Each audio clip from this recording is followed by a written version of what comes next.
Hello, friends. So, Betrayal has been in the game for almost 3 years now. And even for me, this is actually the first league where I feel 100% comfortable doing the mechanic.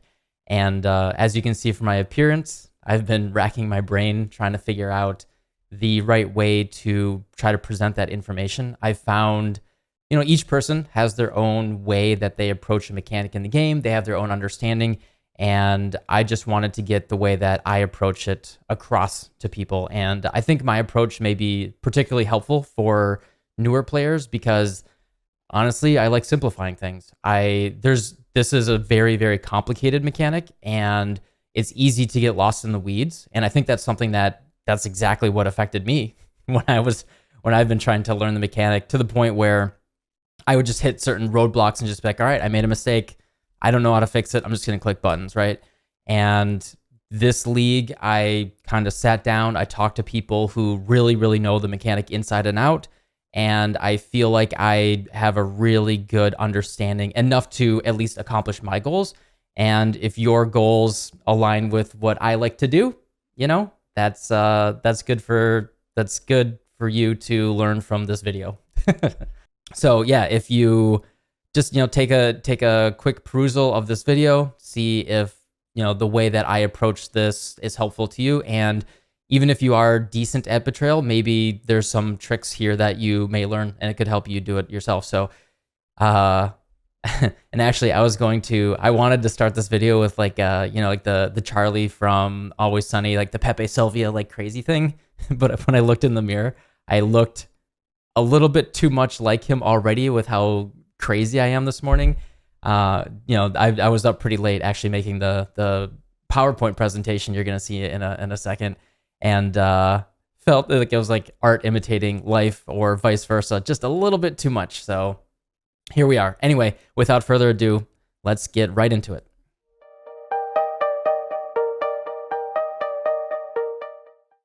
Hi, my name's Subtractum, and welcome to my Betrayal TED Talk. So what is Betrayal besides a a disturbing concept? It is a mechanic from the Betrayal League where it simulates the idea of we're a detective working with the Master June to figure out who the mastermind is behind this crime syndicate that's arisen recently. And we do that by encountering the syndicate members during June missions, and we do certain things with them that will give us intelligence to unlock the safe house.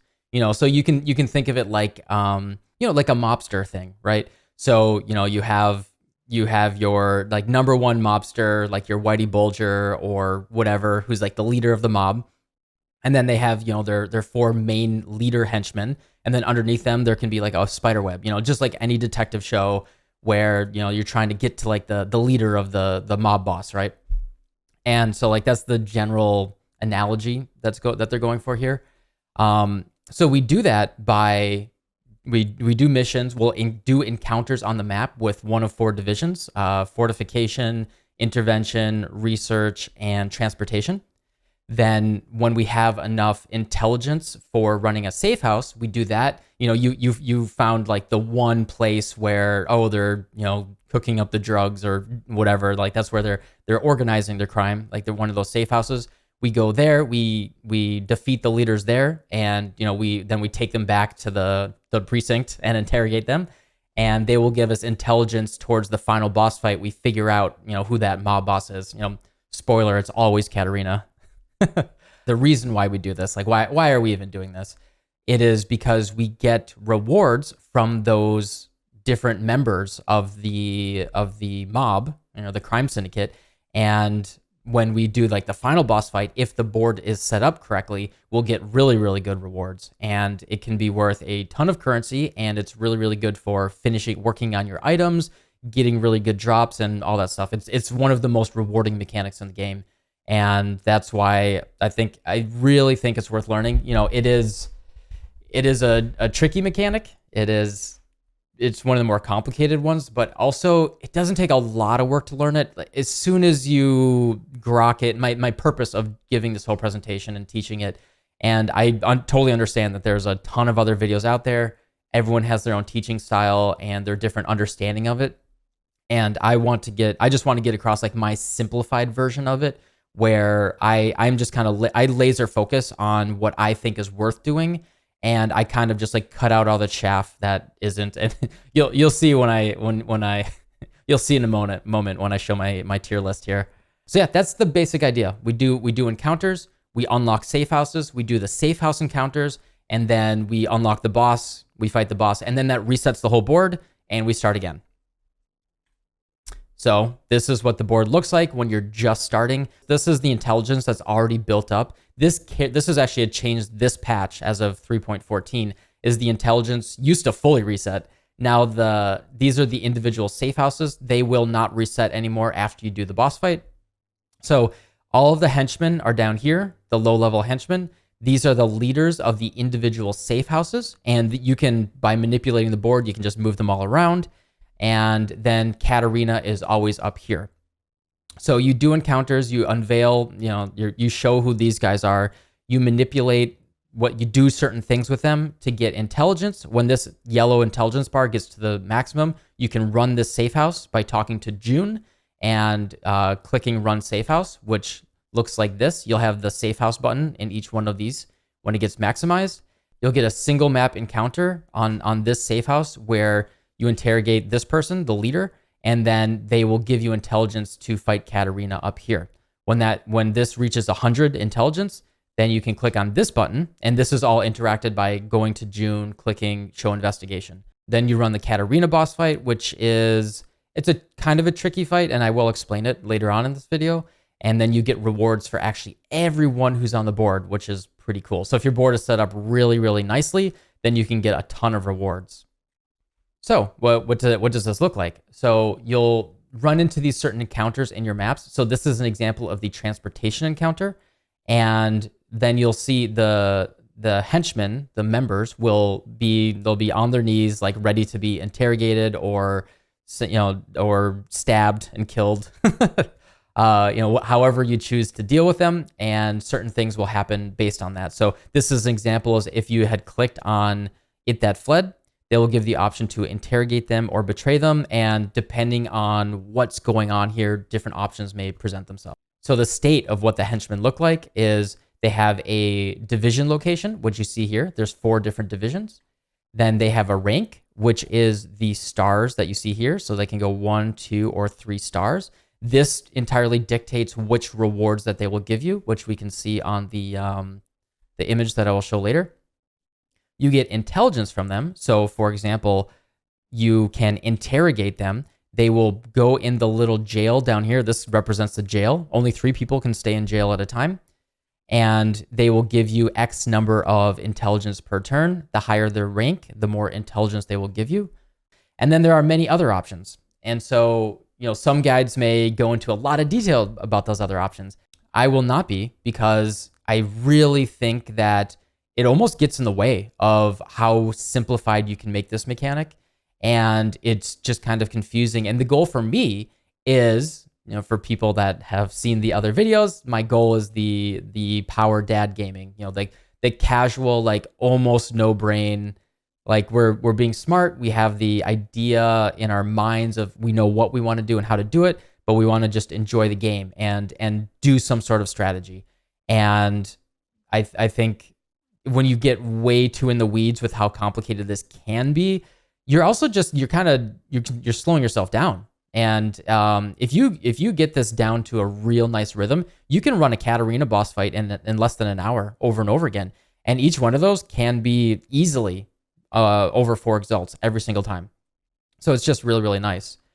So I really try to ignore many of the other options. And then, as I said before, there is transportation, which you'll see these couple little carts that are going. You just have to kill the guys in time before the cart gets to the end. That gives you basically infinite time, so you don't have to worry about it. There is fortification, where you'll see a fort, and you have to knock the door down and then kill them inside the fort. There is research, which you actually have to go down into an underground research lab, and you have to get to them before all the mobs in there kill the research equipment.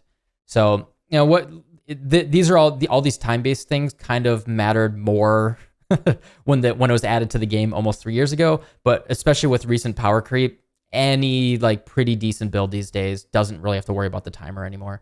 And then there's also intervention, where you'll get randomly ambushed during the course of the map. Intervention you can actually fail pretty easily. If you die at any point during the intervention encounter, you will fail it. But honestly, failing an encounter, it's like annoying, but it's really not a big deal. It doesn't particularly affect. It's just like, oh, I just lost one encounter, and you're going to be doing dozens of encounters per Catarina encounter. So it's just like you just lose one. It's really not a big deal. So I don't stress it. If I die, whatever. I just keep going. So in terms of the actual encounter details, so as you can see, when you get the guys down here, you can click on them. What are our options? So I highlighted the two that we really care about. So interrogate. This is you imprison them for the next 3 encounters. You will gain intelligence for that division, and it will lower their rank by 1.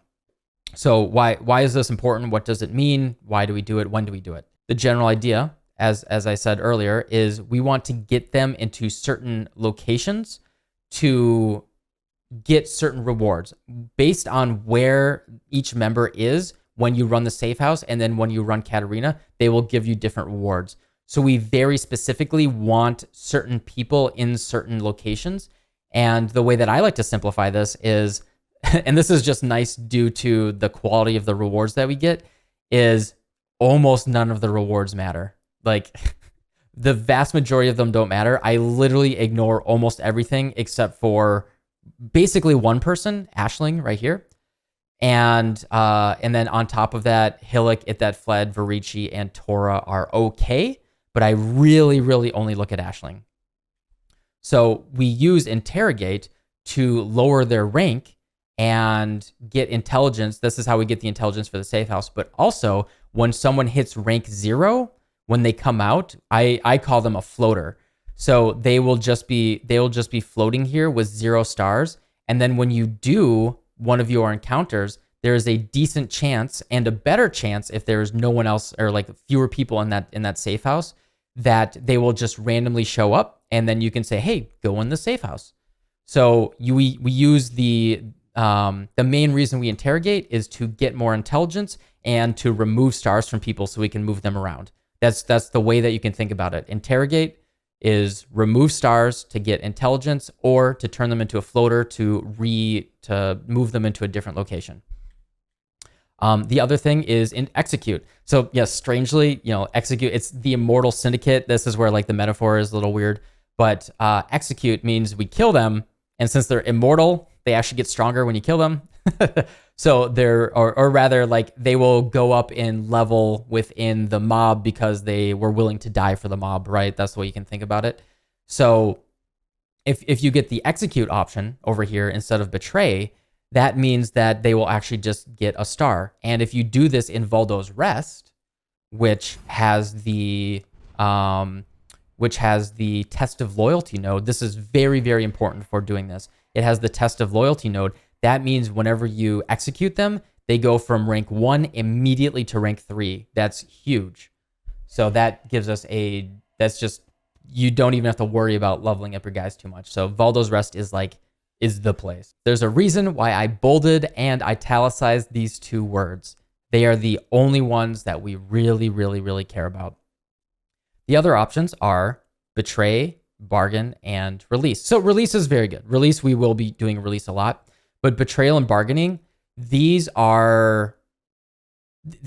us a lot of different options. Like if we go to the wiki, and if someone goes to this wiki here, they may get confused, like, holy crap, there is so much detail. So for reference, all of this detail, I don't even pay attention to it. Doesn't matter. It used to matter in the past, and you can still make a little bit of currency by knowing this stuff. I don't worry about it right now. That's more advanced. Let's not even consider this detail. And also, so these are like all of the additional things that betrayal and bargaining can do. We just don't care. What I want to tell you folks is that these things are more advanced. They can be nice, when they show up. And if there's nothing negative about it, just click on it.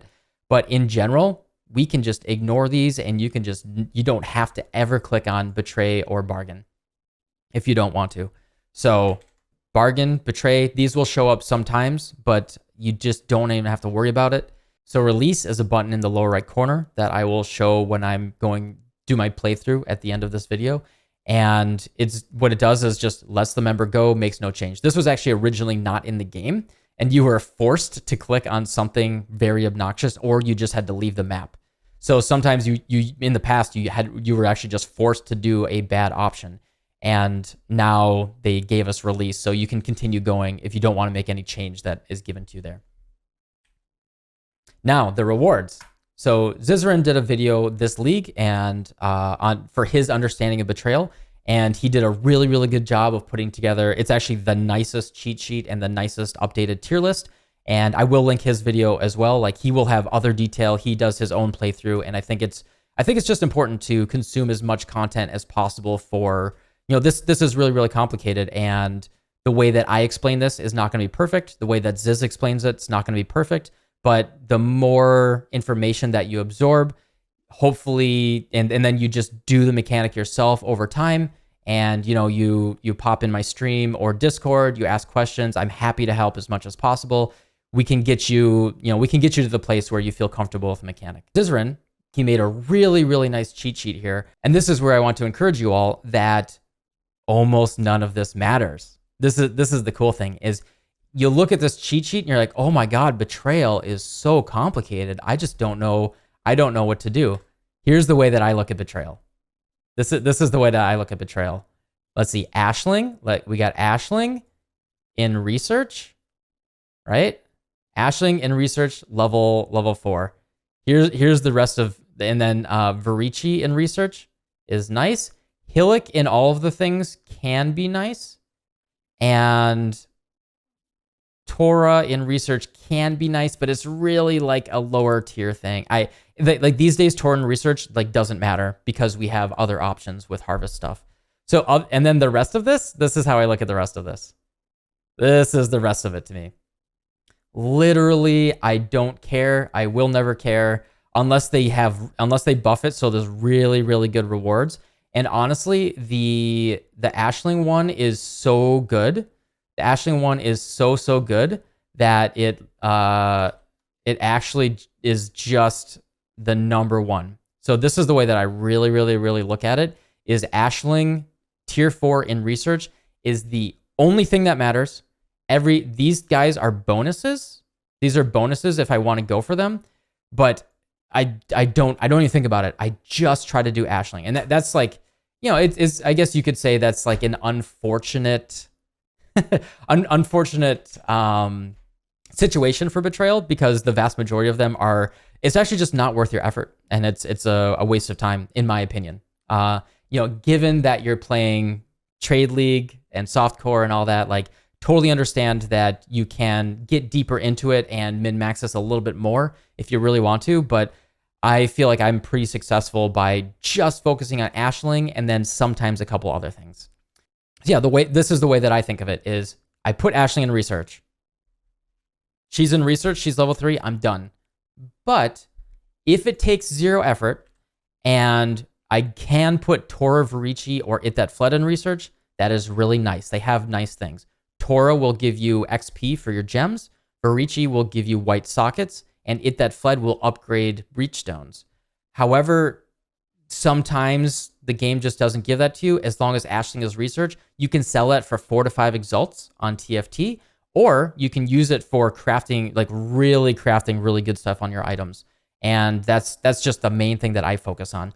And I would recommend just starting with looking at a single character and just saying, like, maybe you really care about It That Fled. And that's actually a really good way to make currency, especially early in the league, is you only care about It That Fled in research. The other ones are bonuses. Just focus on that character. And once you're done with that, then you can start leveling it up and trying to get more people in there.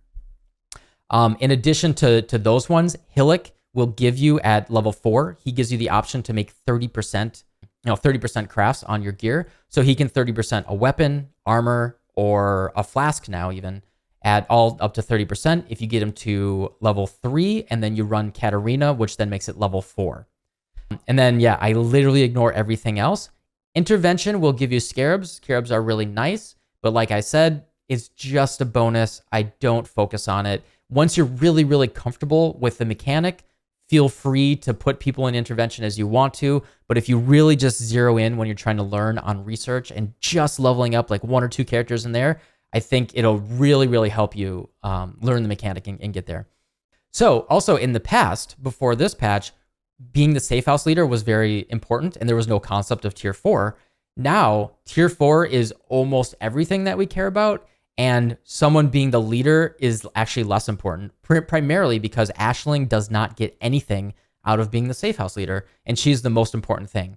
I don't believe I've said it yet, but what Aisling tier 4 does is she will slam on a veiled modifier. So veiled modifiers, as of this patch, are the strongest generally the strongest mods on the game. They're tier 0 mods, so they're better than any mod that you can traditionally roll on the item, or definitely better than anything you can craft. So getting a veiled mod on an item and then unveiling something really, really good, like 42% move speed, is pretty incredible. So these days, Aisling is getting tier 4 Aisling, which means have her rank 3, fight Catarina, and then you'll get the option of slamming on 1 and a small chance of getting 2 veiled modifiers on your item. So that's all that matters, is we just care about rank. Safe house leader just doesn't really matter. So my strategy, what do I do? I really just break this down into 4 different steps. Find the desired members. So as I showed earlier, the board starts off as total question marks. So we don't even know if the member that we care about is on the board. So just run all the missions that you can until the question marks are gone. You do want to just run a set or 2 of each mission normally. Even if you have safe houses ready, don't run them right away, because you run the risk of someone that you care about becoming the leader. So you don't want to do that prematurely. And you don't want like Aisling to be the leader right away. You don't want someone to be the leader because they don't tend to show up in encounters. So if they're stuck at level 1 or 2, there's a good chance that you just can't really get them to level 3. So you actually don't want the person that you care about to become the safe house leader. So once all the question marks are gone, if you don't see the desired member, there's a way that you can set up a betrayal so that you can kick a member out and bring a new member in, but you're not guaranteed. So also on the board, not all of the total pool of members is on the board. So there's a couple people that are off the board, and sometimes you can kick someone out and a random person will come in. I have done this multiple times and Aisling hasn't showed up. So I've kicked out like 3 people and Aisling hasn't showed up. However, when you run Catarina, it does a full board reset. So the fastest way to try to get the member that you care about to show up on your board again, if they're not there when you reveal all the question marks, is just speedrun Catarina. So you do that by, leveling up your dudes to 3 stars, interrogate them, and you can get a Catarina fight in like 20 maps or so, like very, very easily. And that's actually probably being pretty conservative. So yeah, you just level up dudes to level 3, interrogate, run the safe houses, get the mastermind intelligence, run it, and then that'll rewipe the board, and you start over again, run the missions until the question marks are gone. Once you see where the dudes are, then step number 2 is move them to the safe house that you want them in. So the big thing that I have been, that really opened my eyes for just like getting someone into the right place is that I've been saying nature abhors a vacuum. So what that means is the fewer people in a safe, if there's 1 or 0 people as members of a safe house. So if we go back to this image, particularly, so there's 2 people. There's 2 people, you can trace the lines. There's 2 people in the research safe house. And so this is actually like the fewest, right? So if a floater came out here, if we had a 0-star floater right here, they would more likely want to go to an intervention or research than transportation or fortification. These ones are just like overloaded with a bunch of dudes. They each have 3 dudes. So they're way more likely to show up in research or intervention. And especially if you have like 0 people, if you like put Aisling and Hillock in jail and there were 0 people in research, as soon as they come out, you run a research, they're popping right back in there. It's empty, so the game wants to fill those safe houses up. So, so say for example, I wanted to get Aisling in transportation. What I would do is I would put all of these dudes in jail as much as possible to get them disconnected, remove their stars, make them floaters, remove them from transportation, and then I would, as they came out, I would push them into like research and intervention. Then I would put Aisling in jail, and then when she came out as a floater, since there's no one in transportation, I run a transportation. There's a really good chance that she shows up. And what I do is, if there's like multiple floaters, when the other floaters show up, I don't add them to transportation. I just say run away. I just click the run away button. And then when Aisling comes out of jail, she'll become a floater and she'll want to go in there. And then we add her, and then it doesn't really matter. As soon as she shows up, then she'll go to as soon as she is connected to the right place, then we can give her more friends. And in fact, then we do want more friends in that location. So remove members from a safe house. So it's kind of an empty safe house. And we want to turn the member that we want to move into a floater by removing all their stars. That is done by interrogating them, sending them to jail, and every time you do that, it removes a star. And then after 3 encounters, so as you can see, imprisoned for 3 turns. So after 3 encounters that you do, then they will come out of jail and they will have 1 fewer star. When they go from 1 to 0 stars, then they will become disconnected from the previous place that they were connected to, and they will be a floater, and then they will want to fill the vacuum. They want to go over to the vacuum and fill it up. And, if you want to move them to transportation and you get an intervention, which means they show up randomly. You actually can't really control when intervention happens. When you get hit with an intervention, if the floater that you want to move to somewhere else shows up, just click release. Don't even worry about it. You can click release. They won't go into the place that you don't want them, and you don't have to worry about it. And then if the safe house is ready to run and they aren't in there, so for example, if let's say intervention were full, let's say this bar was full and safe house was ready, and I wanted to get Hillock over to intervention, I actually just would run it immediately, because when that safe house is ready, the encounter will not show up in the map. So, and you can't push someone into that location, and you can't modify the members that are there unless you get the encounter in the map. So you want to run that safe house right away. Now, when you run a safe house, the leader will get, you have to interrogate the leader. They will go to prison. You'll get intelligence for the mastermind. And then the highest star person, or like a 50-50 if they're both like the same, one of these guys will become the leader. When someone is the leader, they will not, there's a very, very low chance that they ever show up in an encounter in the map. So you do not want to make someone a leader if they're not already the level that you want them. So just be warned, like if I wanted, if it that fled here was 1 star, and I ran the safe house and I killed Verici, it that fled could become the leader, and then she will just not show up. I think they will not show up, or it, I guess, it will not show up again, until you can get another intervention, then kick it that fled into prison, and then it will come out and you can get another chance to level it up. Just a reminder, if you want to manipulate that safe house, make sure you just immediately run it. Now, after like 3 or 4 encounters, the safe house will no longer be ready. It will lose some intelligence.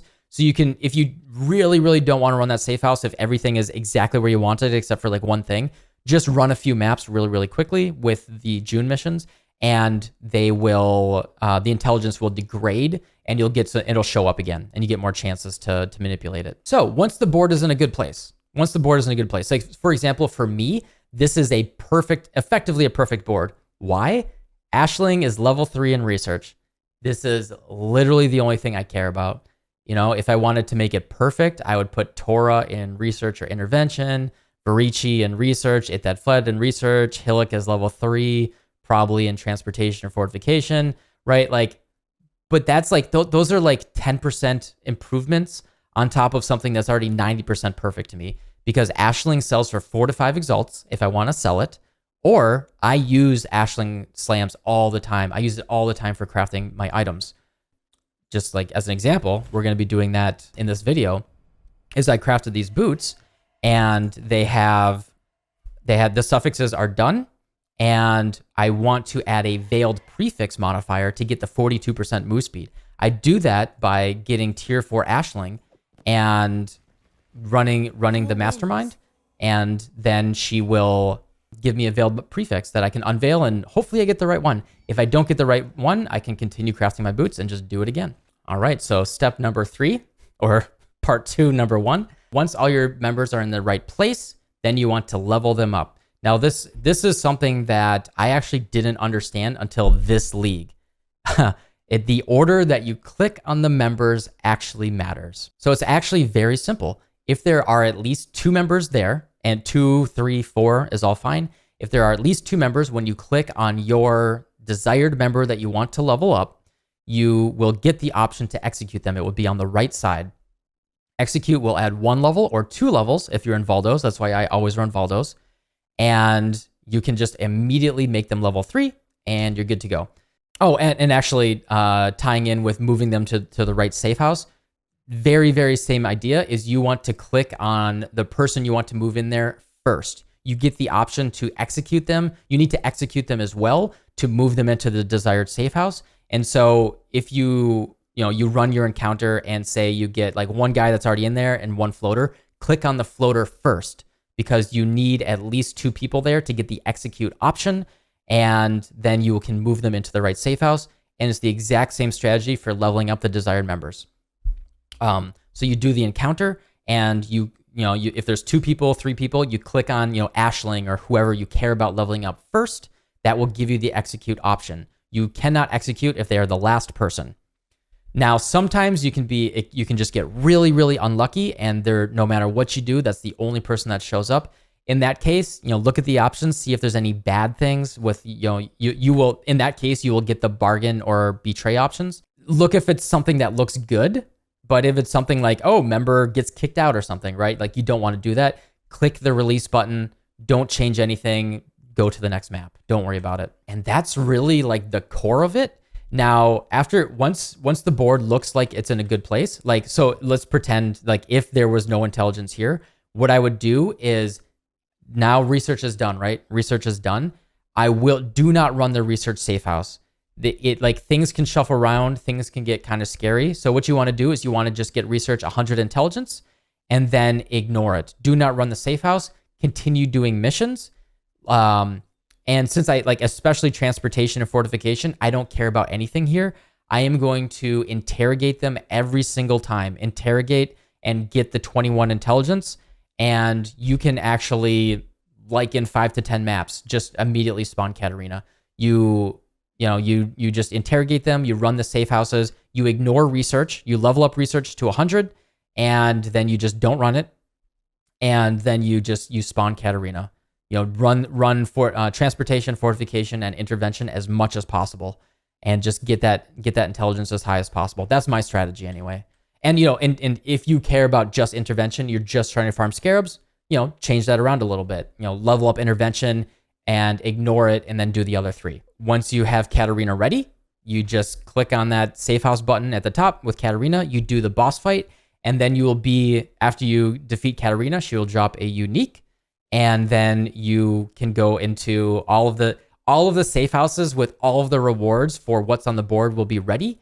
And all of the level 3 guys will become level 4 guys, and you'll get really, really good rewards. When you're executing or betray or bargain, but we really only care about executing in Valdos with the point right here, gut instinct, you'll actually get 5 intelligence per executed member. So even when you're leveling them up in Valdos, you'll be getting 5 intelligence anyway.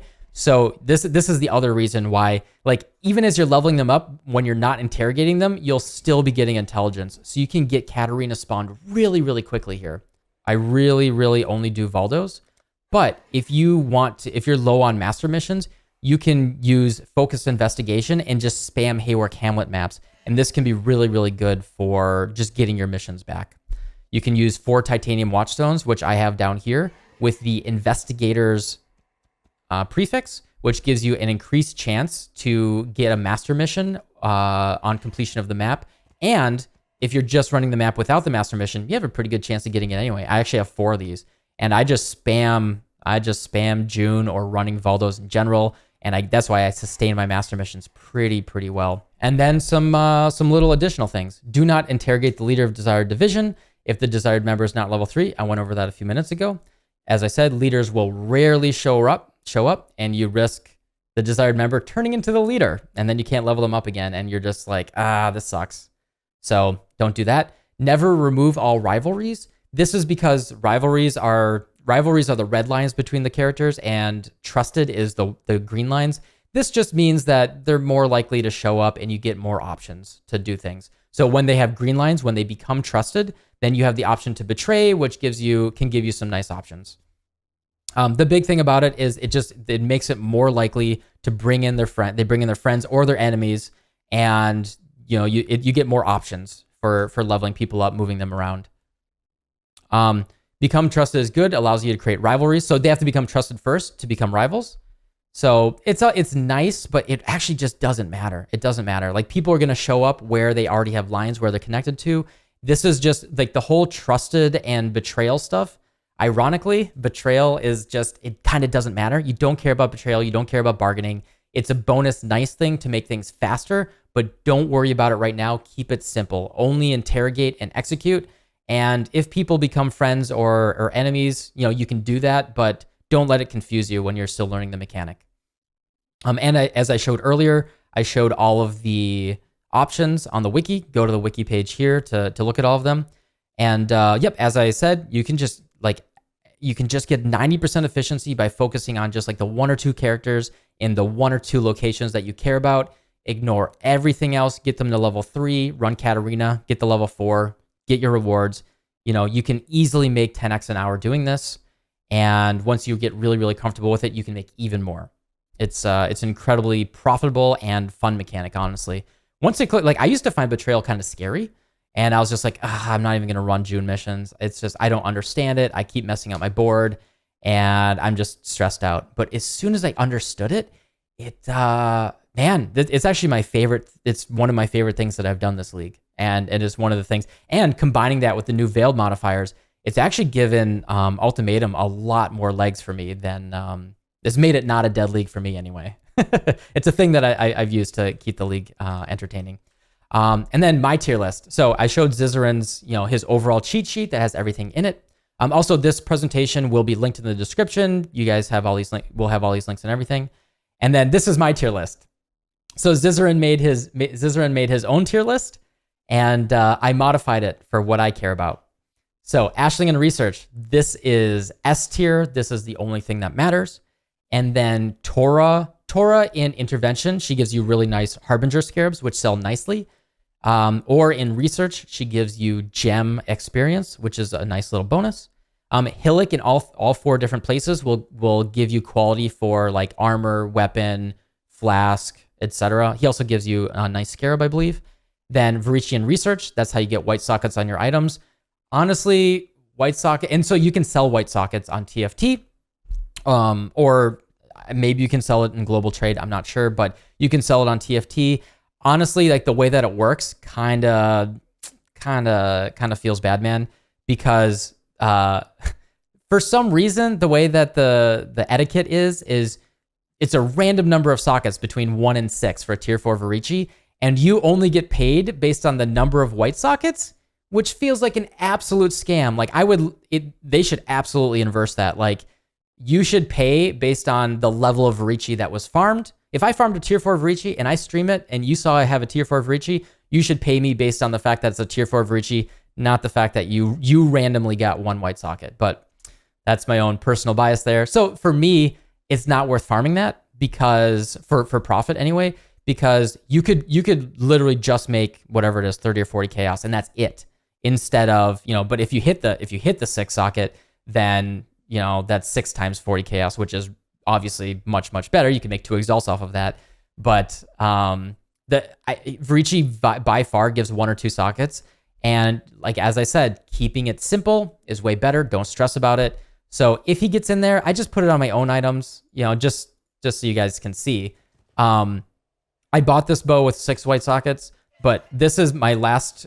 I've done at least 4 or 5 Varicis on my items, tier 4 Varicis, 1 through 6, and I've gotten 1 and 2 white sockets max, like this entire league. I've never hit more than 2 white sockets this entire league, and so to me, it's just not worth it. It's the random variance is super, super biased towards just 1 or 2 sockets, And yes, it can pay off if you get Verici in there. No stress, right? But to me, it's not a big deal. And honestly, recoloring sockets on most gear for most builds is no big deal. So it's nice for like flexing and looking nice, but I don't stress about it.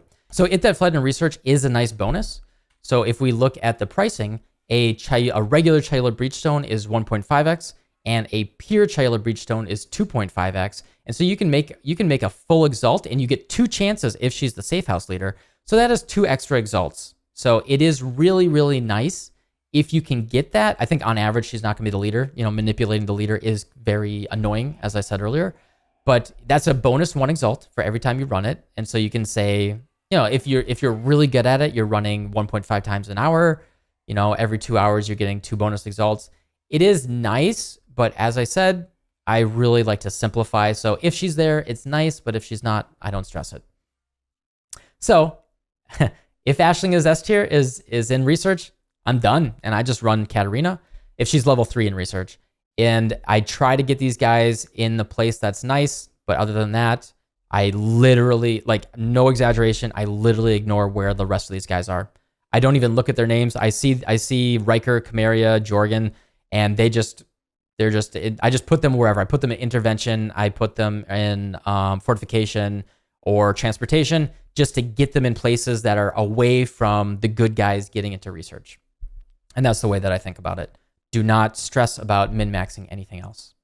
Thanks for coming to my TED Talk. So that is the presentation. That's the TED Talk here. What I'm going to do now, so what I'm going to do is we're going to do an interactive, as interactive as a video can be. We're going to do an interactive run through here. And I found that in video games, the best way that I've learned a lot of stuff is by watching a VOD of a really, really good player playing, or just when I'm watching a stream. And when I see them do something and I'm just like, oh, they should have done that. But if you sit and reflect, right? Like that's a little bit of like a Dunning-Kruger thing, right? Like you have that instinct of like, oh, the streamer messed up, right? If you realize, like, I'm watching, if I'm watching Shroud play Valorant, right? And I'm just like, oh, Shroud misplayed there, right? Shroud is better than me, right? You have to realize that you are watching someone that is on unless you are like TENS or Hiko or like actually, on the same level or higher. You have to realize that, I'm just a little Silver League scrub. If I'm watching a gold or a radiant or, whatever top tier player play, think about why I think they should have done something differently, right? And in reflecting on that is actually a really, really good way to learn. So like, for example, watching League of Legends or Dota, this was actually like a ground. I'm actually just like dropping like a big thing that changed leveling up in games for me is I was watching some like TI winner play Dota, and they were walking around, and I was like, oh, he totally could have like flashed on that guy and done his combo and killed him. And I had that feeling in my head like, oh, he totally messed up. He had a free kill there. And then 10 to 20 seconds later, there was a team fight that then they engaged on, and they had a really good 5 versus 5. They wiped the enemy team and they won the game, right? And if you reflect on that and you think like, okay, if he had done what I thought he should have done, like it was a guaranteed kill. Like, let's assume that I just knew that was a guaranteed kill. He would not have had his cooldowns. He would have given information to the enemy team. He didn't know the enemy team was there, right? Or he might have had like an instinct that the enemy team was there, right? He might have had a guaranteed kill, but he might have died, and his like team fight abilities would not have been available in the big 5 versus 5. And there's a good chance that he could have had a bad trade, and they could have not won the game, or maybe even lost the game because of that. The best way that I found that I can learn in a video game is watching better players and constantly questioning their decisions, but questioning them in a way of like, why do I feel that they should have done something differently? And why did they do what they do? Like, right? Why did they do what they did? And it's 99, and assuming that they are correct and I am incorrect. Why do I have the feeling that they should have done something? And, how do I adjust that thought into like understanding why they made their decision? And maybe sometimes they do a misplay, but sometimes they did the right play and died, but it was still the right choice to make that play, right? And that's where like you get to the next level of understanding. What we're gonna do here, so like that, that's like an advanced way to grow and like a mindset that you can grow in games or anything in general, right? Like watch a master and try to understand why they're doing something differently than you would do it. So what we're going to do, and I'm not a master of Betrayal, I'm just gonna teach my method here. What we're gonna do is I am going to do all of the encounters to summon Catarina. Then I'll show you guys the Catarina boss fight, and we will, I'll show you the available options that I have. And, I'm going to, give you a second to pause the video, and I encourage you, pause the video, choose what you would do, think about what you would do, why you would do it, and then resume the video. I am going to make a choice and explain why I did that. And at least for my strategy, I'm going to try to adhere to the strategy that I outlined in this video as closely as possible. And I think like getting that disconnect, you may be better at Betrayal than I am, but maybe we can learn from each other by looking at how I do something versus how you would do something. And that's really how your brain can like turn that cog and get some extra understanding. And if you have like additional stuff, definitely let me know in the comment. Like I literally read and reply to every single comment. I genuinely want to hear from you. I'm not just saying it to juice the algorithm. I genuinely want to hear from you guys and learn from, any advanced Betrayal folks in the comments. So let me know like additional stuff that I could be doing here. But do understand that I am simplifying my strategy to focus on like a very, very specific thing. I'm going to start running maps and stepping through this stuff, and let's go through it. And I want to make this something that you guys can always go back to and step through step by step and continually leveling up your Betrayal, and you can learn from that. So let's get started. So what we're going to do here is I'm going to just show you guys step by step how I'm going to do a full Catarina run. And my goal is to get Aisling level 3 in research and then get her to level 4 by running Catarina. If Aisling is not on the board, what I would normally do is speed run Catarina and just reset the whole board, as I said before, to get Aisling to show up again. However, for the purpose of a demonstration, I will choose a different person that I want to become level 3 and then level 4 in research, just to show what I would do to max that person. So the current state of my safe house is click and show investigation from June here, is this. This is what it looked like after killing Catarina. So it kept the previous safe house progress after I killed Catarina.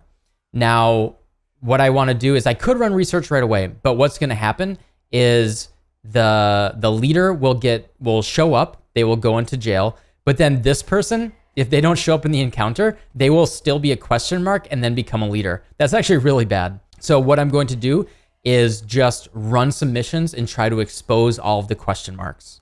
Since quant doesn't matter, and all we're trying to do is expose all of the different henchmen, the members of the safe house, and unveil those question marks, I am just going to spam run a bunch of Valdo's Rest maps as white maps. Normally I would chisel elk and everything, but all I want to do, I'm just focused on that safe house, and to simplify everything, I don't even roll up my maps. I just put in a map. I find Canyon and City Square are probably the best two for getting through that, but anything in Valdo's is really good. And then we do the June Syndicate mission, and we go. So going into the first map, we see that we only have 2 Syndicate encounters. That's because one of the safe houses is ready, and we could still get 3, the non-3 research ones, but since the map procced a research one, that just immediately gets pulled out, and we actually only have 2 available. So that is A-okay. More meddling in my marvelous machinations. All right, so our first encounter is intervention, I should have known better. and we got Riker. Take a second and let me know what you think. So I was about 50-50 on what I'm going to do here. I could release him and just let him stay connected to intervention. That is totally okay. But since I don't know if Aisling is on the board yet, it's actually a really good option to remove him and bring in a new person. This does kind of delay the finding of Aisling here a little bit, because it will put another question mark on the board. But since we don't know if she's here yet or not, we actually just get better odds. It's like kind of like a Monty Hall problem. by removing Riker, and we just brought in a new one, and perhaps that was Aisling. Perhaps she wasn't on the board yet, and now she's in there. For the second encounter, we got transportation. So what I'm doing is I'm slowly poking at them to try to get as many people to show up as possible. Ooh, perfect. Wow, that's very lucky. So we got Aisling right away, and she is a floater. That's awesome. So we're actually going to click on Jorgen first. We're clicking on Jorgen first here because Aisling is already a floater. We want to leave her as a floater because we want to get her into research. And if we click on her first, so in fact, we don't have to, we can click on either one first, right? We can look at the options. So if I click on Aisling first, the options are put her in jail or move her into transportation. We don't want either one of those. We want her, so when they're in jail, they're actually no longer valid floaters until they get back out of jail. So she can't move anywhere while she's in jail. And we obviously don't want to move her to transportation, so we're not going to talk to her first. We're going to talk to Jorgen first. We don't care about Jorgen. We don't care about transportation. We just execute him. Boom, we level him up. He's good to go. Now we talk to Aisling. And look at this. She get, we could release her, or hey, we can bargain and drop a map. We definitely, as I said before, we do not want to imprison her. We don't want to make her invalid to get to research. So, yeah, drop a map. That's fine. Doesn't change her status whatsoever. We got a nice little map for free.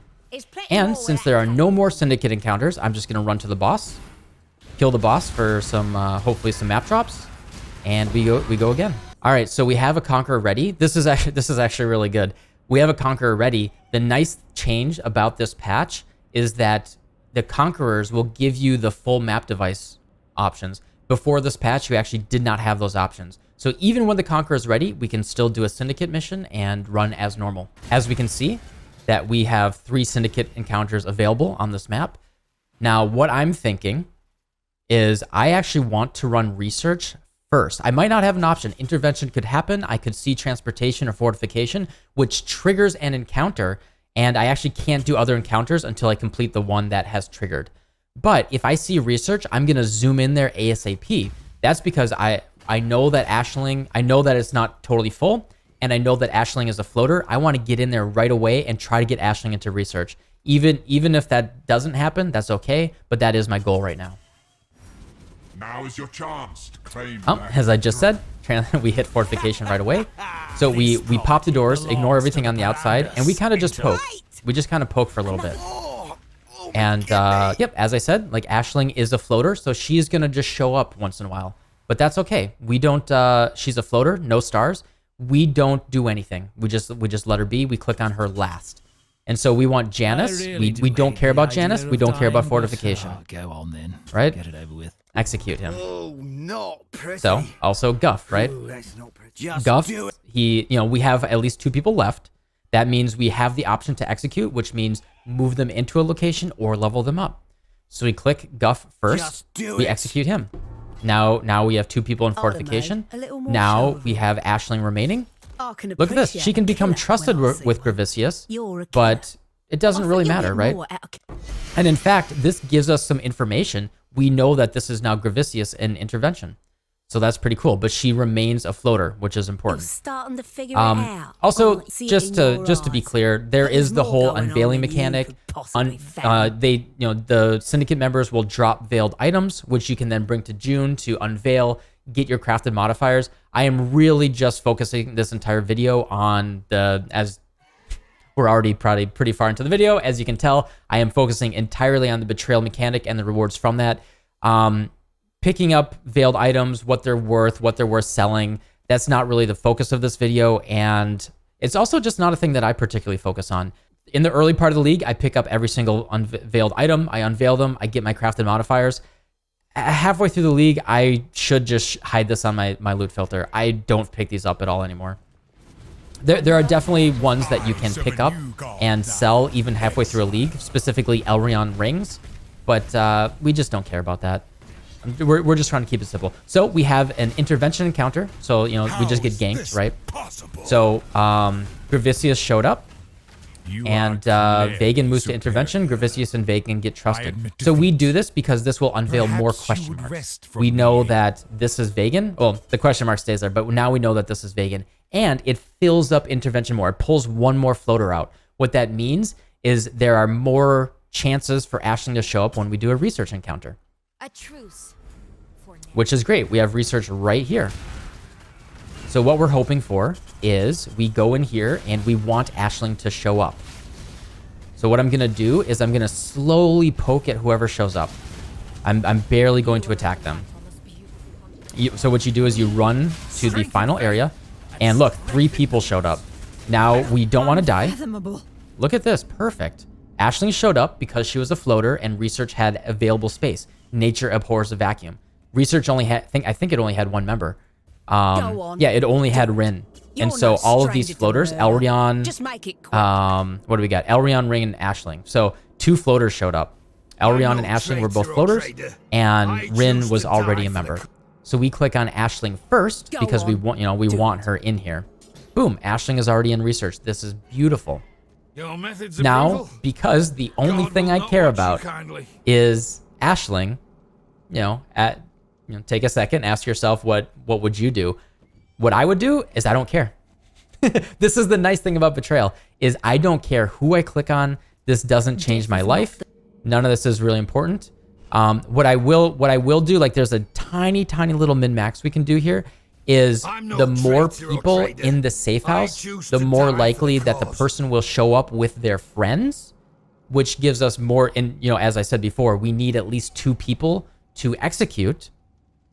So the more people that show up, the more chance that we have Aisling with a buddy. She needs to get to rank 3 so we can get the tier 4 Aisling. So I am going to click on Elrion first to move him to research. If I leveled up Rin first, then Elrion would no longer have execute. We need at least 2 people to execute. And since Rin is already a member, we're going to move Elrion in here, and then Rin can do something. Now, we look at what Rin has, and what she does here doesn't really matter, but we get a nice bonus. Rin moves to transportation, It That Fled moves to research.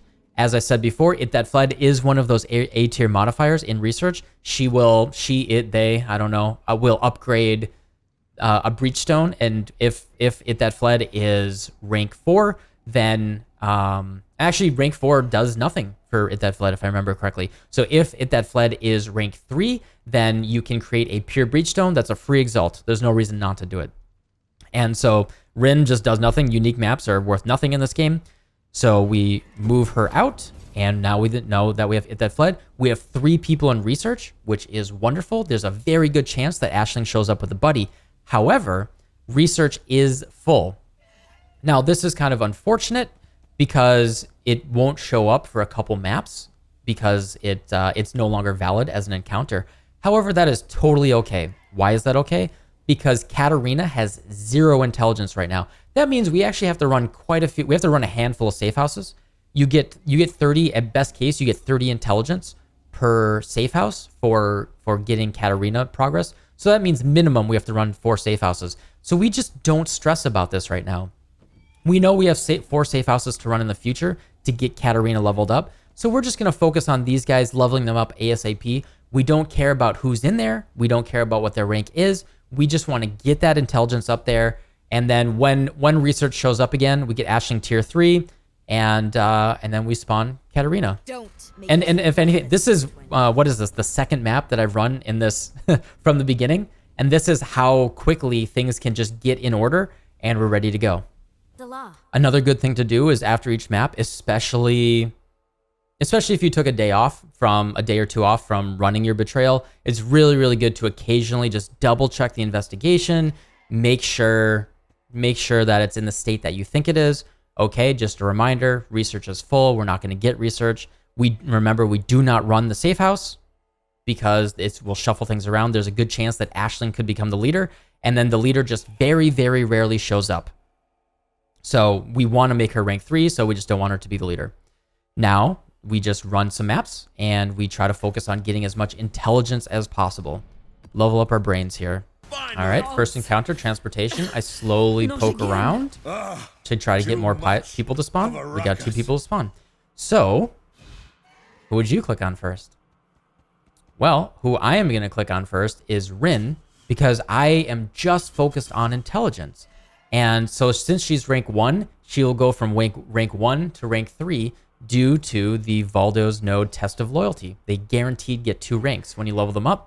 And so I just get the most value. I get 2 stars of value out of Rin. If I clicked on Leo first, he will only go to rank 3. So I'm going to level up Rin. And so this is an example of the leader does show up once in a while. It is very, very rare. You cannot depend on it. This is what I We level up Rin. And in fact, actually, this is, unfortunately, it's the reason why they showed up is because they are trusted. Unfortunately, this is a way that you can bring in the safe house leader. But this is an optimization. It's something that adds complexity. Don't worry about it. So Rin will get 2 ranks, and he is actually going to lose 2 ranks. So in this case, we are not actually gaining 2 ranks for free. And I don't really want to do this. I don't want to. So Leo loses all ranks. This can be really, really bad. Be very careful about this. This will turn Leo into a floater. We don't want to do that. We want to keep him in transportation to focus on getting that XP, getting that intelligence. I'm not up to so in fact, I'm just going to rank up Leo instead. The price of failure. And then click on Rin. Camaria moves to transportation. Rin and Camaria become trusted. So normally, this is kind of a no-op. But because we're in Valdo's, when I click on non-interrogate, so I could interrogate and just get 9 intelligence, 3 times 3.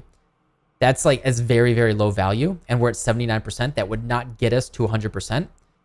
What I can do is by clicking bargain, since we are in Valdo's Rest, and we have the gut instinct node, by clicking on this, we'll actually get 5 more intelligence here. Look at that. Really, really nice.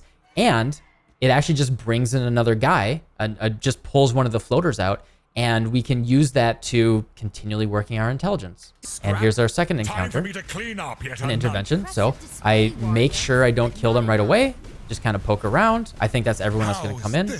We have 2 people. All right, so we have Vagan and Gravicius. They're both 1 star. I do not care about them. I do not care about transportation at all. So let's take a look. You could kill Oh, sorry, intervention. I don't care about intervention particularly.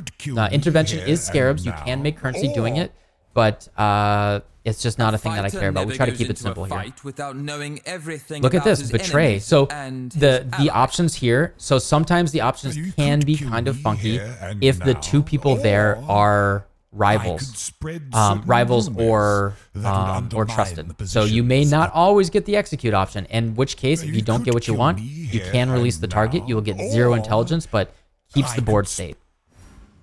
However, this option is great. 12 intervention intelligence, and they become rivals. That's awesome. So let's do that. And now, see, they have a little red line between each other. I will enjoy. And now, and then look, Gravicius gives the option for 6 more intelligence. Huge. Really, really good.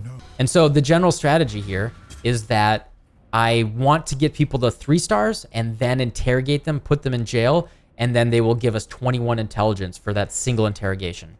And every time we execute them to level them up, they will still give us 5 intelligence anyway. So if we get 2 executes, that's 10 intelligence plus 21, we can get 31 intelligence just from a single member if the first execute is adding them to the safe house. All right, first encounter, a fortification. Oi, you! Ow! Now! No! My head just keeps trying to leave my shoulders. All right, look at this. This is our first 3-star guy. So what we're going to do is just what we can do here is level up Janice first. Go on then. Or we could just immediately imprison Guff. Either one of these is okay. Just to be safe, we're not sure what the option is going to give us for Guff after we if we execute Janice here. So get it over with. So what we're going to do is execute Janice first. So we can't execute Guff, but we can still interrogate him. And look at this. We get 12 times 3. Incredible. So our second encounter. We just kind of poke them around, make sure they bring in as many friends as possible. There we go. So Aisling showed up. Well, This is so because and this is showing was clearly a the trusted or misinformed about the suitability of this enemies, mission the for rivals my allies. mechanic But I is know some because things they don't Ashling and know. Gravicius I know. were buddies. Would you like Is to I get the know? option. She Let came me in, go, he pulled her and that in part of the information encounter is to like, hey, back me yours. up, friend. And now she gets the option to give me just bonus XP on intervention. But let's double check all the You options. could kill me here and now. Another or option for Betrayal is I +1 could rank spread to intervention certain members and rumors -1 rank that to would research members. undermine the You know, if we had this positions of vice my versa, fellows. this could be really, really good to, you know, level up all of our research members just as, you know, carte blanche, like just right off the bat, which would be really, really good. But we're not going to, we obviously don't want to do that. The only thing we do care about is research member levels. So we're just going to take the free option here. And then we'll just to get free XP. And then, since we don't care about these members in any of these places, I'm going to click bargain. Perhaps So, our you know, goals align. totally valid to interrogate I if wish you really to stay want to, but, you know, alive it would for make the him a moment. floater and he has you? to go into another place again. What I do don't you think that's the best want? option. Instead, we get the 5 free intelligence from Valdos by clicking bargain, and we don't care if they swap places. Really doesn't matter. And there we go. Complete the map. All right, just double check the investigation. Okay, research is valid again. Wonderful. So we just ran a couple maps. Research intelligence has degraded by 10%, and we can now level up Ashling, hopefully. And then once Ashling is fully leveled up, we can just hard run for as much intelligence as possible, which is what we've been doing the past couple of maps, and then run Catarina. So luckily, we were able to find research ASAP, which was our goal. We didn't want any, you know, complications or betrayals or trusted people coming in and perhaps futzing with that type of stuff. So we're just going to come in here, and one person is here. We're going to just slowly poke them, and hope they bring in a buddy. If they don't bring in a buddy, that will be kind of sad. Sometimes that's what happens. All we have right now is It That Fled. Unfortunately, we did not get anything, but that's okay. And in fact, I don't even want research intelligence. I need research to still show up. So, Can repeat them for it. Does it want to hear the words? so what would you do in this case? What I am doing is I actually don't want research intelligence. I still need research encounters to level up Ashling. And if I bargained here, and in fact, I would get 11 research intelligence because of the Valdos node, I'm just going to click release the target and nothing changes whatsoever. And I'm okay with that. I'm ashamed of All what I right, we got did an last intervention. time, Exile. Don't think I'll be repeating it again. Only fair. A fighter doesn't just swing a sword. All right, as before, Combat is a someone we don't care complex about in a dance place that we don't care tests about. every mu- Just shift them around. No big Feeling deal. more 5 limber free already? intelligence because of Valdos. All right, we got a fortification with a bunch of folks. Oh, me kidney. All right, so Janice, level 3, Corel, level 2, and Guff, level 2. Since we really, really just want to get that safe house ASAP, we're going to click I on really Janice do here, hate the and we're idea going to of put him in Giannis. I know, Giannis. We're going to put him in prison, and we're just going to get that intelligence Time to see how the ASAP. paupers live. Like the phoenix. Same thing with Corel. We can also interrogate him, and that's just going to give us a lot of intelligence right away. Now I'm clicking no on clock, Guff, this but is really sometimes talking interesting. is better Is than we can imprison keeping Guff quiet. as well, and then So just everyone give is that in old prison. Guff a It will, chance to jabber, I believe it and will I pull a guarantee random you person will in. learn Someone a little has to too. become the safe house leader. I'm actually a little scared of who it would pull in. So what we're going to do is and you also never want to click remove all rivalries. This might be okay. But I am just a little scared of what it's going to do. It may pull someone immediately out of prison. I'm actually just not sure. So I'm just gonna release the target. I'm just gonna let it be, and I'm not gonna stress about it. All right, we got a research right away, which is wonderful. Don't think it'll be like the last time. All right, Ashling is here, and she has a buddy. Perfect. She has 2 buddies, in fact. Be careful not to die. It is possible to fail this if you can't get back in there and get him right away. So, what do? Click on Ashling first, because we want to level her up. There have to be at least 2 people to do an execution. We do Go the on. execute. She ranks up. Boom. Our board is beautiful now. We're happy. I cannot Now, claim sorrow for It That Fled, fool. she's a bonus, right? It's that bonus. It's the bonus. So It That Fled is a bonus So we do want It That Fled at rank 3. Gravicius, we do not care about. What does, in fact, he's an intervention. He just came in because he was enemies with Ashling. So we're going to click on It That Fled. Boom, rank 3 It That Fled. That's a free exalt. That's a free exalt. We weren't even trying to go for it. We just let It That Fled go there naturally. Now Gravicius moves to transportation and Camarilla moves to intervention. That's a A-OK. That's 5 free intelligence because of Valdos. We just do that. All right, we have an intervention. Kind of poke around, let them bring in their buddies. But I had the upper hand. No buddies. That's okay. You want to know All right, what Camarilla we've been doing just gives here? us 6 intelligence. I'll tell you. Why not? We let him stay connected there. If we interrogated him, he would go to jail and become a floater. We do not want that. We actually don't want to move anyone ever again. We're totally happy with where everyone is. Don't tell the syndicate I told you. And in fact, so this happens once in a while. This is good to demonstrate. Sometimes the intelligence can max out, because there's people in jail, right? So because there's people in jail, as you're doing your turns here, the intelligence can max out. And if the safe house becomes ready during a turn, the actual encounter will no longer be valid and will say, fortification have retreated to their safe house. So, they're just out. So if we look at our investigation, well, this is ready now. Perfect. So we're going to run fortification and kill the member there so we can start getting intelligence towards Catarina. A syndicate safe house is you just run in a straight line until you get to the room. So one thing to note is you do get double XP in here. Really, really nice just to run June missions, get some bonus XP and all that. You can level up gems in your offhand and all that, and it's really nice quality of life overall. Not while I'm captaining the place. So what you do is you talk to them. They're gonna bring in all of the buddies that are in their safe house. You just kill those guys. The only option that you get is to interrogate the leader. He will go into prison, and the person underneath him will become the new leader. Now you get these side rooms that will just give you the aforementioned rewards that I talked about in the that are on that sheet, the cheat sheet that Ziz made. And as I said, we don't care about most of these. Like Guff's Tiny's Trial. This is one of the worst things in the game. This thing is awful. If you're in Solo Self-Found, you can put an item in here and you can get like a chance to craft something. I'll just show you what it looks like. Oh, you can't. You can't do maps. Yeah, you can just put in like regular boots or something, and you can get like, sometimes you get essences, sometimes you get chaos, you can spam for something. You can make okay items, really good at the beginning of the league, but it's just never something I've ever thought about. All right, and we have another citadel, so we can do this. We can do another mission, and well, luckily we got Canyon again. So let's double check what the safe house looks like. Research is done. We are done with research. All we care about is Catarina. So we're going to be doing transportation, fortification, and intervention, and just trying to get her to spawn. So we're going to kind of speed this up a little bit. Good to see you.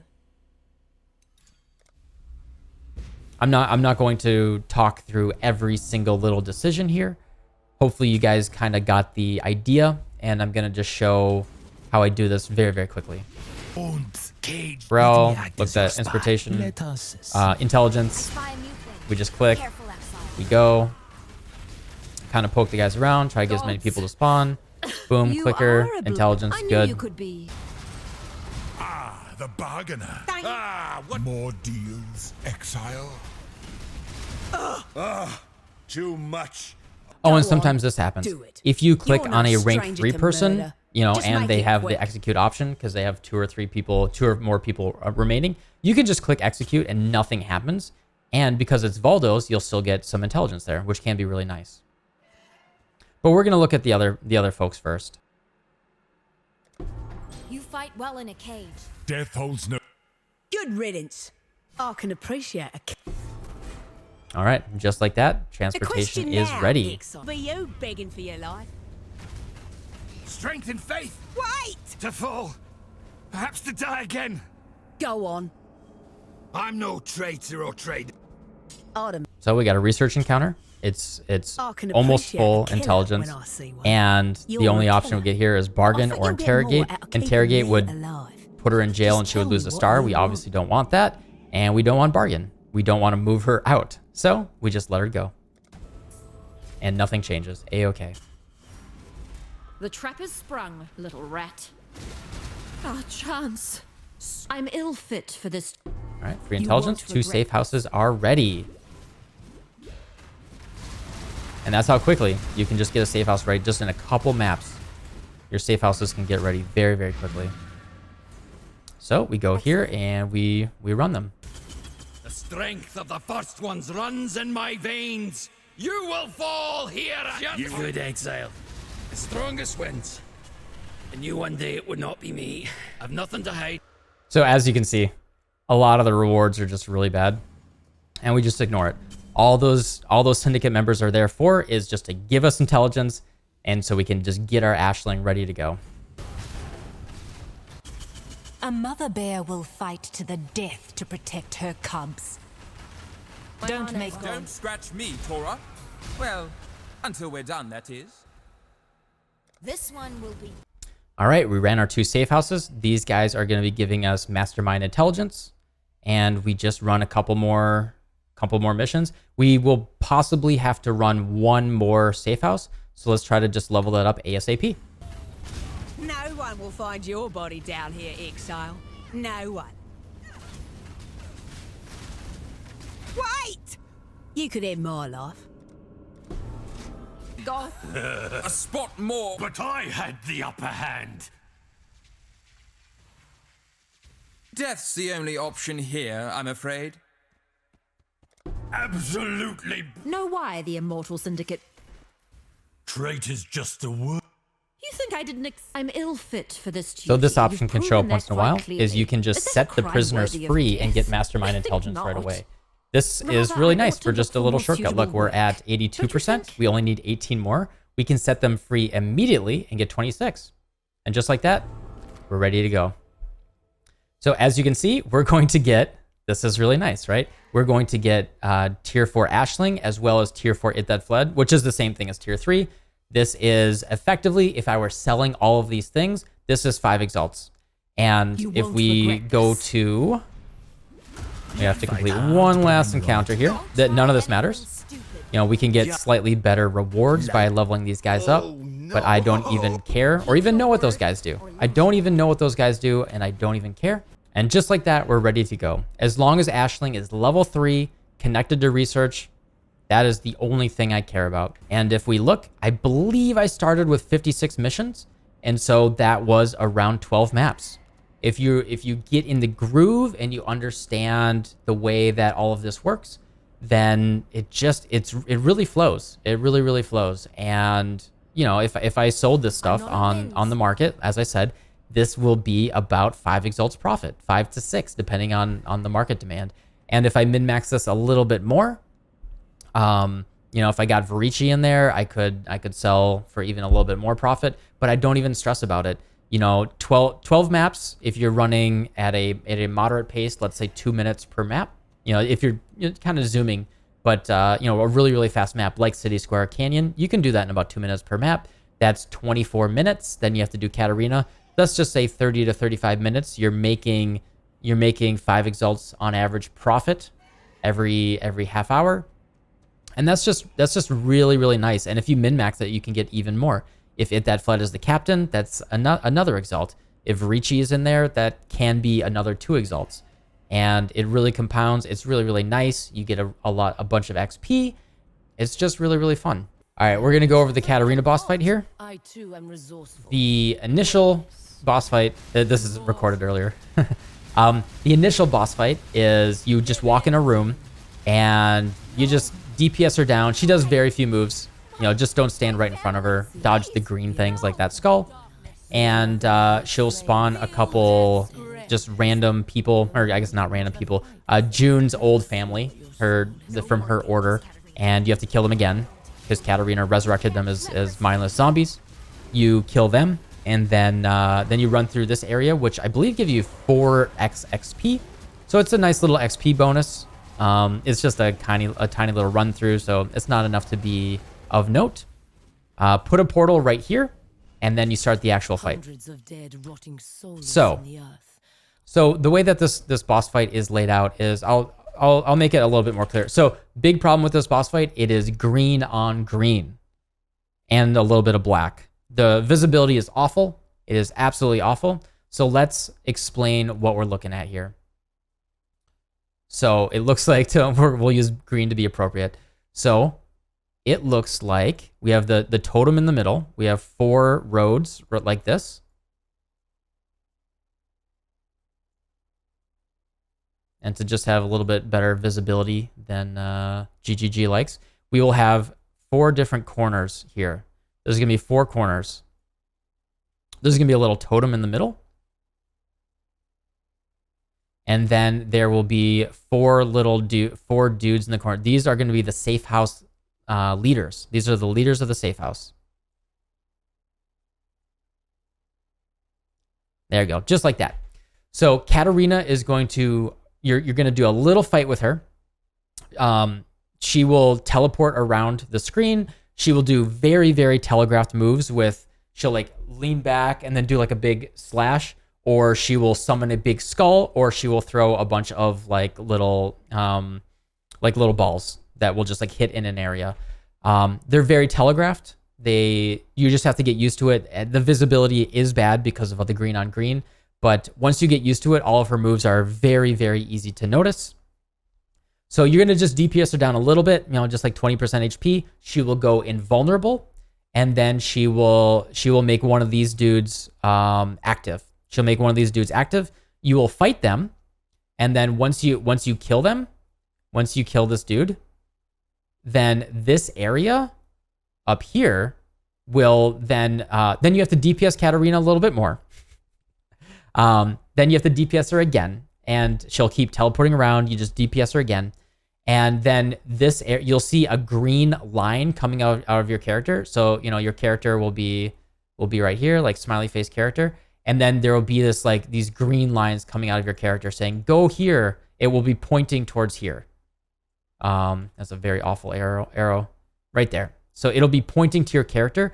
What you're gonna do is you're going to stand on this area right here for about 3 to 5 seconds, something like that. It will then it'll start hurting you. It'll go like poof. It'll start hurting you, and you have to go off. That's basically like you're desecrating that ground, and you're saying, okay, this ground is done. You're gonna do this, and then like this corner is done, right? Like the fight has like 4 phases, right? So you DPS Catarina. So like one is DPS Cat. Number 2 is kill leader. 3 is DPS Cat. Then 4 is stand in corner. You gotta be put in the corner like baby. But once it pops, no one puts baby in the corner. You get out of there. And then it just repeats. Then repeat stuff. You go up here and you DPS Cat again. Then it's going to, she'll make a leader active. It's just going to be make a leader active. Kill this leader.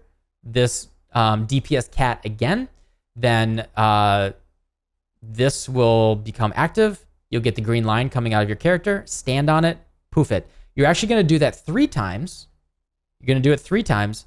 And the 4th time is actually automatic. I don't know why they chose to do this. But the 4th time, after you kill the leader, so then you kill this leader, and then they're dead. This zone right here, Catarina will automatically teleport onto it. You don't have to stand on it. She'll desecrate it for you. And then it will go to the final phase, which is exactly the same. It's just going to be DPS Cat. And that's it. Now you can't even see. DPS Cat right there. And that's the fight.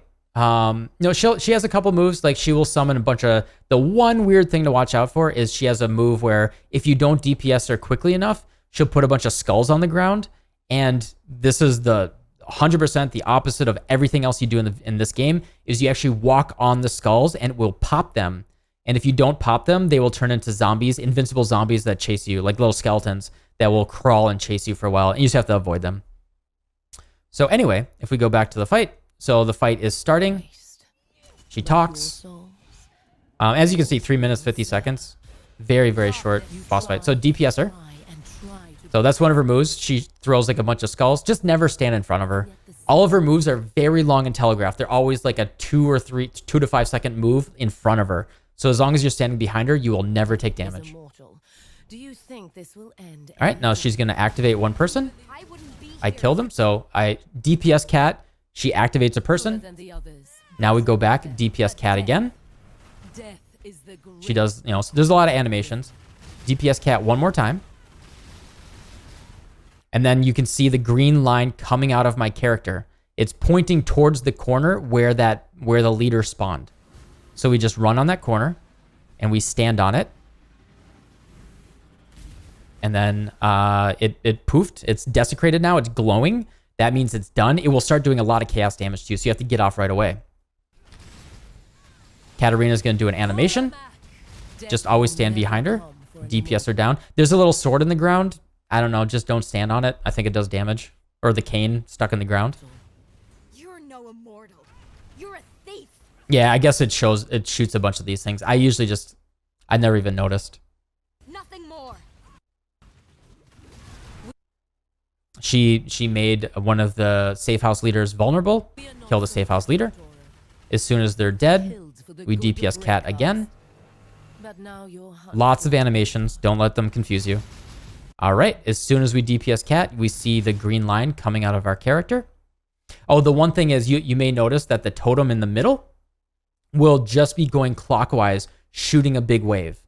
That wave does do a lot of damage, so do watch out for that. So this totem in the middle, you'll see it like start charging up. It's like charging up my laser, and then it goes boom, and it shoots a wave down the road.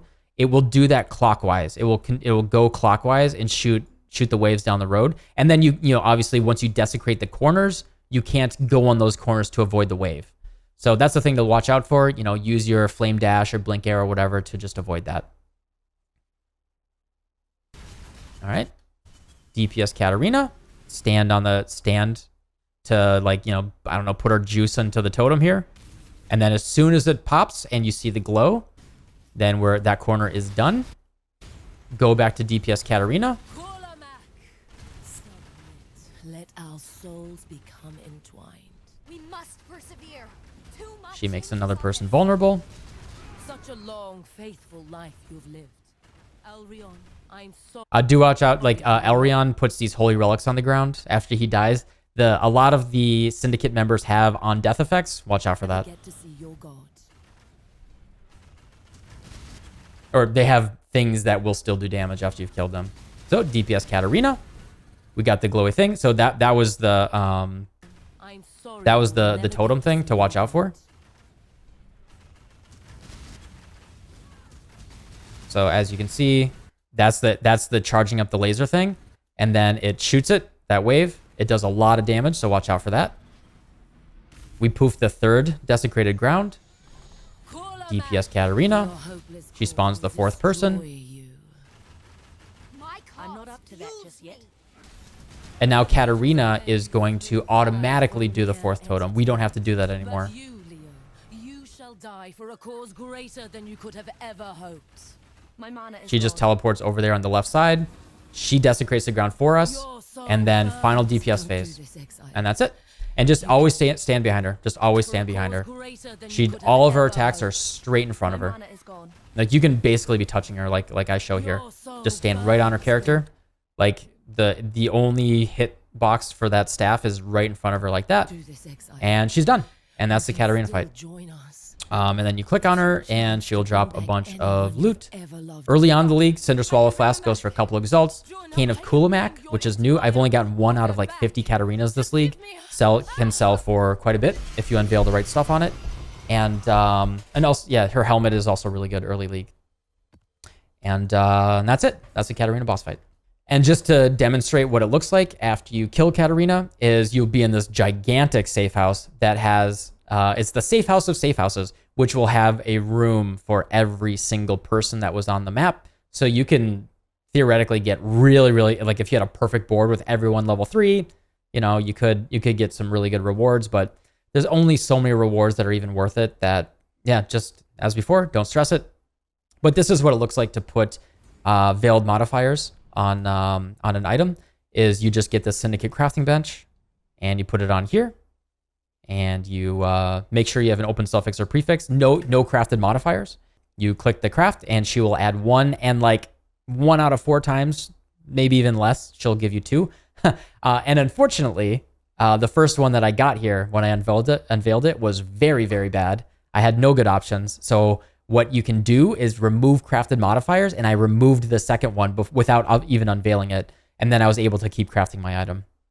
So unfortunately, I didn't get what I wanted, and so I have to clean up the prefixes on my item and go again and just farm another Ashling and put another prefix on it. That is everything that is Betrayal. Sorry, I shouldn't say everything that is Betrayal. That is everything that I care about with Betrayal.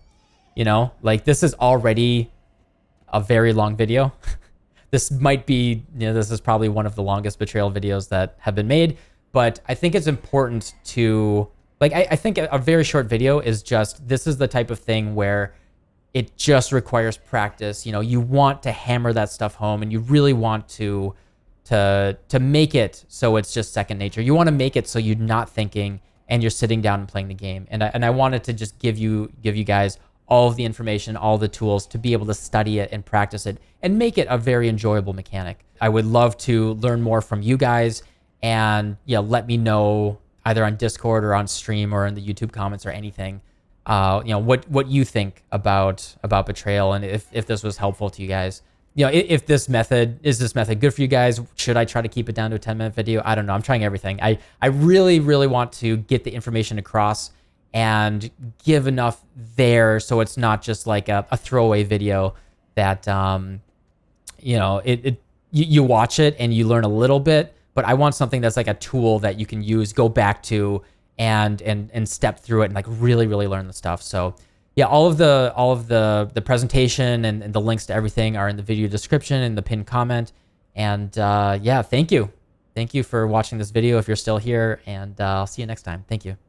I'd like to give a special thank you to all of my patrons: Tricky Nick, Amarius, Bifrost50, Mark Hahn, Nafin L, Rentner, Aaron White, Colin, Exverdidius, Michael Rack, Mr. Dobolina, Nicolaj, and Whoop.